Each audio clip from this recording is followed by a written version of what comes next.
Draugas žinojo, kur aš einu, sakiau, o jo reakcija buvo tokia. Nesakė nieko, tik tai padarė. Tai aš leidau suprasti savo, kad tai buvo teigiamas požiūris į visą tai.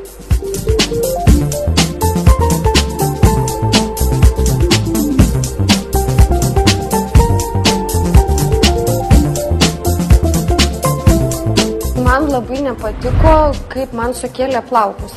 Jutausi tokia teta. Kadangi situacijos pakeisti aš negalėjau, tai keičiau požiūrį į situaciją. Ir nieko visai neskaudėjo. Aišku, jeigu rūbų būtų daugiau, būtų geriau.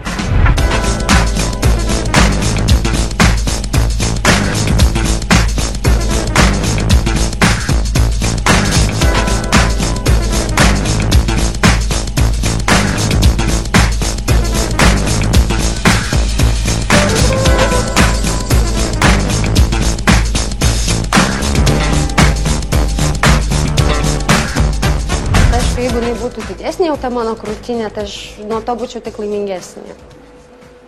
Aišku, gražu didelė krūtinė, be proto, bet ką jau dabar padarysi, gi nenusipieši.